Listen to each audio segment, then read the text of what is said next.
Welcome to my podcast series that speaks about all things happening in the world relating to disability and the benefits to all of a disability-confident economy and community.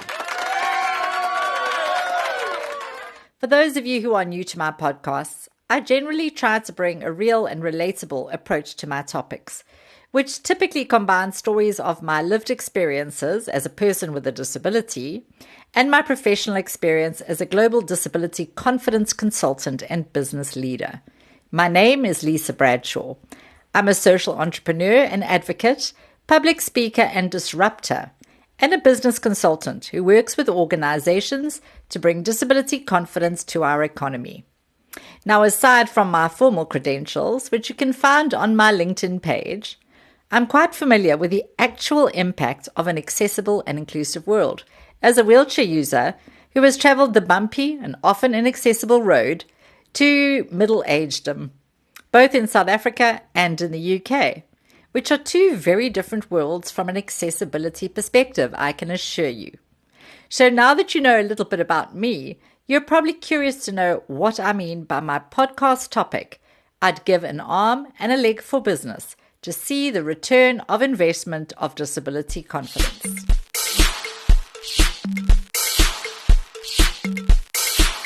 Now, I spend a lot of my day convincing people and business of things that seem obvious to me, yet I've got to be aware that they're not always obvious to others. Given the fact that the way each of us view the world tends to shape our understanding of it, it stands to reason that not everybody sees the path to disability inclusion from quite the same frame of reference that I do.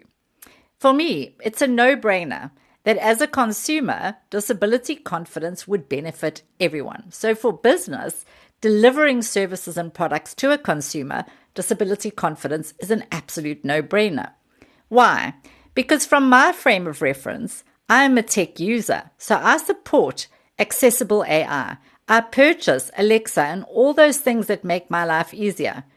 I support digital enabler features in order to get my work done. Because as a consumer, when I make purchasing decisions, I automatically will make those decisions looking at the accessibility of the products and the services. As an avid traveler, I automatically know how accessibility shapes the holiday budget spent on my entire family. But to someone who doesn't see the world from my perspective, their take on the conversation around disability inclusion very often tends to be from the perspective that it only benefits people with a disability and is not actually a key and fundamental priority to their business. In my career as a strategic consultant on building a disability confident and accessible economy, my role is therefore to help other leaders and business stakeholders to see things from a different perspective, to challenge this assumption that it only benefits a few people with a disability, and to realize the return on investment in intentional efforts to creating a barrier-free, enabling, and inclusive culture for everyone, learning from the lived insights and experiences of our employees and our customers with disabilities. So how do we make it easier for leadership and decision makers in business to see what I see? So the first thing I've got to do is help these stakeholders reposition the approach. In leadership meetings, the topic of diversity and inclusion often feels like it's well covered. Gender balance, check. Cultural diversity, ongoing, we're working on it. Age inclusion, well, it's being discussed. And it's often championed by many people in leadership who can identify with these diversity groupings. But when it comes to disability confidence, the topic becomes a bit more whispered or avoided. And many managers still hesitate to step up as champions of change, not because they don't care, but because they assume it's a complex, costly task that is not core to their function in the business.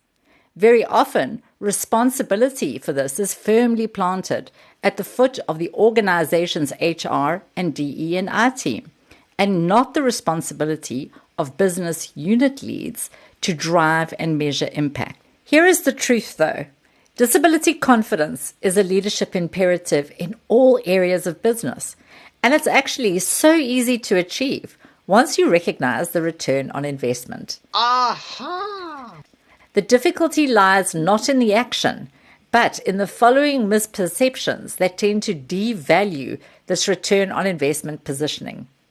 The first thing, that many managers still see disability as a risk, not as a resource. Now, what do I mean by that? For many leaders, disability is a subconsciously linked thing. It's subconsciously linked with compliance necessity, adjustment disruptions, or legal exposure. The conversation begins and ends with what reasonable adjustments are we liable for, and where are we not compliant, and what do we need to do to avoid penalization. But that mindset misses the strategic value of disability confidence as a competitive advantage, and it results in sporadic efforts and poor methods of measuring progress and impact. Research conducted by Accenture, for example, found that organizations leading in disability confidence are 2.6 times more likely to have a higher shareholder return. Why? Because inclusion breeds innovation, problem solving, and resilience. 3 qualities every high-performing manager wants in their team. And learning from lived insight feedback from stakeholders with a disability, who may be employees or clients, allows us to design our products and services better for everyone as we recognize barriers in real time and respond swiftly to enhance that impact. Now, the second point of hesitation from leadership when managers is often that fear of getting it wrong. And sometimes that fear of getting it wrong actually just delays action unnecessarily. Even the most well-intentioned leaders can get stuck on this fear of the unknown, worrying about potential missteps which they may take. So things like, well, what if I use the wrong terminology and upset or offend somebody? What if I can't meet every need that my employees are asking for? What if I say something in a meeting that inadvertently offends somebody from an etiquette point of view? What if I offend somebody in a meeting in the way that I'm presenting or talking or sharing information? What if they're not able to perform? Am I still able to performance manage somebody with a disability? So the fear of getting it wrong, often backed by good intentions, are often the things that are quite understandable, but done correctly, often misplaced. Disability confidence isn't about perfection. It's a progress. It's a journey that you take together with people with a disability and learn as you go. You are not required to have all the answers, but you are required to be open to seeing things from a different perspective, having conversations of learning with people with lived experience, applying what you've learned into your common practices, and demonstrating that inclusion is part of how you lead. It's not a compliance checkbox. Great leaders model humility and action. They don't wait for certainty. They move forward with intent. So if that is your point of hesitation, take a moment and take a sigh of relief. You don't need to anticipate everybody's needs all the time. You just need to feel confident to say, let me join this journey of learning. Let me travel it with people with lived experience. Let me take what I've learned and let me start to build it in to the DNA of how I lead.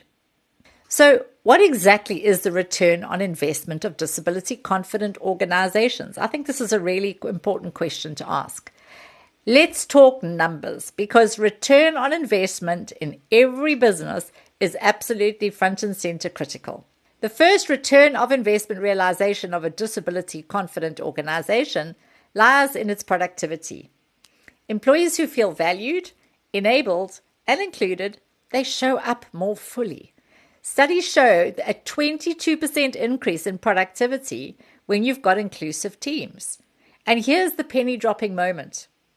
A huge part of leadership is understanding what is disabling your employees. What is preventing them from performing at their peak? And what can you do to enable them by removing that barrier that's disabling them? It could be that they need training in something. It could mean that they need better technology or software. It could be that they need a disability-related adjustment. Second ROI, return on investment benefit, retention. Employees with a disability who experience inclusion are 30% more likely to stay with their employer long term. Now, I can tell you, as a wheelchair user myself, before I started my own business and I was out there as an employee in the world of work, knowing that I was working for an accessible organization that was adaptive to my accessibility needs was a huge value add for me. I wasn't quite so quick to want to jump ship and go and try working for another employer because I wasn't sure about the enabling environment that I would be going into. I wasn't convinced that they would include me and enable me as a valued employee. And so I tended to be more conscious of staying with those and appreciating those employers who recognized my full ability. So we know as managers how long it takes to get new employees integrated into our business. That is a real return on investment advantage when we're able to keep those employees that we've so heavily invested in. The third return on investment factor is reputation.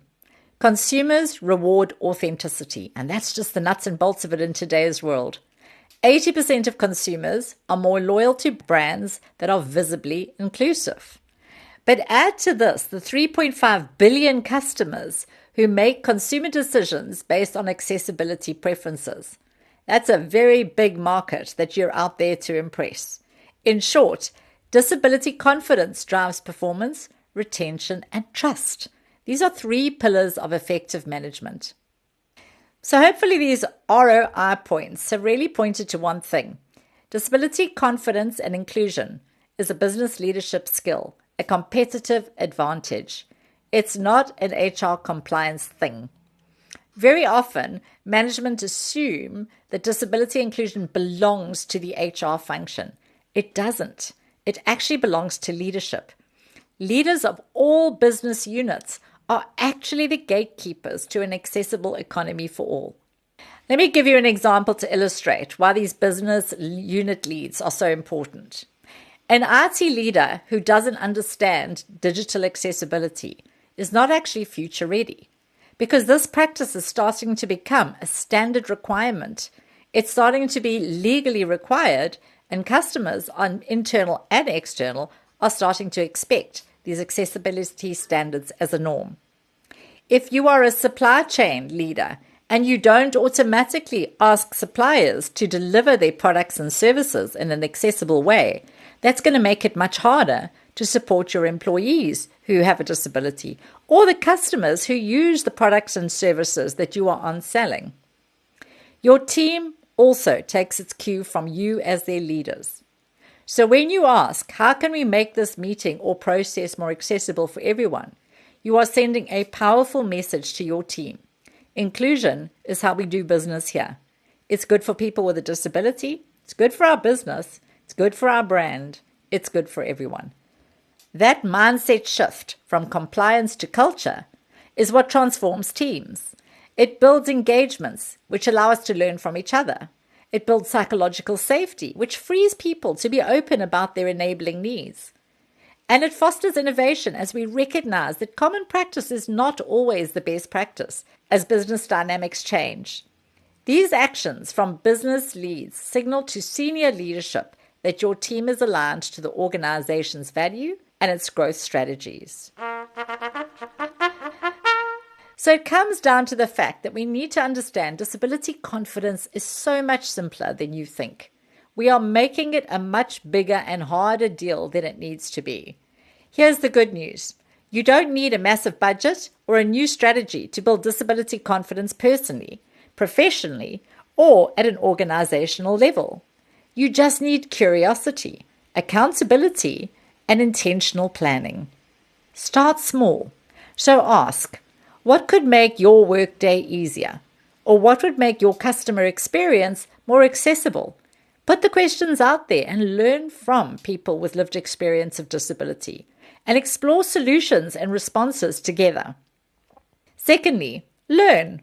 Take 30 minutes to explore accessible meeting practices or digital tools.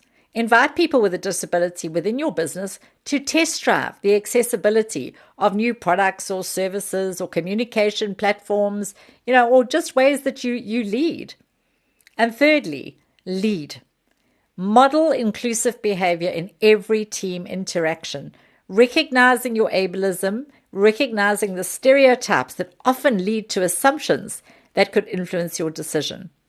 Bring accessibility from the back of your mind to the front of your mind as you go about your business day to day. Because what it comes down to is small changes in leadership behavior compound into really big cultural shifts. So here's the bottom line to wrap this up.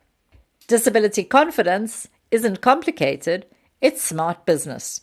Managers who embrace it gain stronger teams, higher engagement, more loyal customers. Those who ignore it risk losing out on talent, innovation, and trust. The hard part isn't doing it. It's realizing how easy it can be done when you see the return on investment. If you lead people, you shape culture. Disability confidence isn't somebody else's job. It's your leadership advantage. If you would like to explore ways of capacitating your leadership team to become more disability confident or curious or enabled, or you just want to work through a way that we can set a strategy in place in your organization that will make this conversation business as usual, please reach out to me at lisa@bradshillery.co.za or via my website, lisabradshawinternational.com or bradshillery.co.za. Thank you for joining.